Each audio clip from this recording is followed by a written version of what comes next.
ഈ കുറ്റപത്രത്തിൽ കാണുന്നതെല്ലാം വളരെ ഗുരുതരമായ ആരോപണങ്ങളാണ്. അത്ര ചെറിയ ആരോപണങ്ങളല്ല. പൊതു മുതൽ കൃത്യമല്ലാതെ കൈകാര്യം ചെയ്യുന്നു. പൊതു ജീവിതത്തെ മെച്ചപ്പെടുത്താനുള്ള ഒരു നടപടിയും ഉണ്ടാകുന്നില്ല. ഇങ്ങനെയൊക്കെയാണ്. ഇതിന് എന്ത് നടപടിയാണ് നിങ്ങളുടെ ഭരണസമിതി ഉദ്ദേശിക്കുന്നത്? കായംകുളം നഗരസഭ കവാടത്തിലേക്ക് ചെല്ലുന്ന ഒരാളിന് കിഴക്കോട്ട് നോക്കിയാൽ മുനിസിപ്പാലിറ്റിയുടെ ഷോപ്പിംഗ് കോംപ്ലക്സ് ഉണ്ട്, പടിഞ്ഞാറോട്ട് നോക്കിയാൽ അടുത്ത ഷോപ്പിംഗ് കോംപ്ലക്സ് ഉണ്ട്.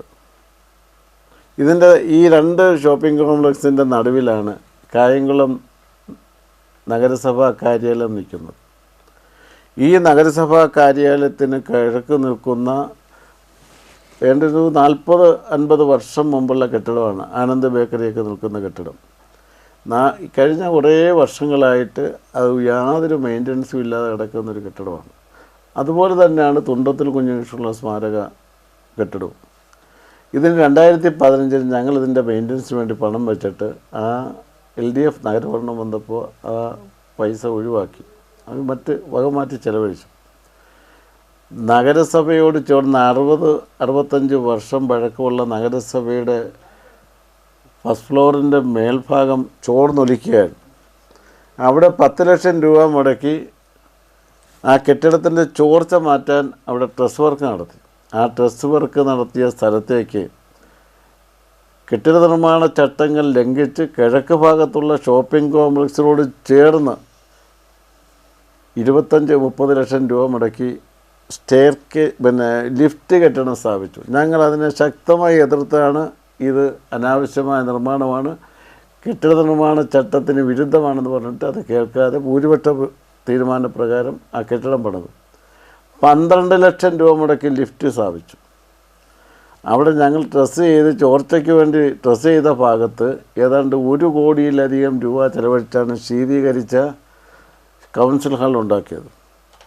ഇപ്പോൾ ഓഡിറ്റ് അതെല്ലാം തടസ്സപ്പെടുത്തിയത് മാത്രമല്ല, അതിൽ ഉപയോഗിക്കേണ്ട 16,500 രൂപയുടെ സെക്രട്ടറി ടേബിൾ പോലും നഗരസഭയിൽ ഇല്ലെന്ന് സംസ്ഥാന ഓഡിറ്റ് വിഭാഗം തടസ്സപ്പെടുത്തിയിട്ടുണ്ട്.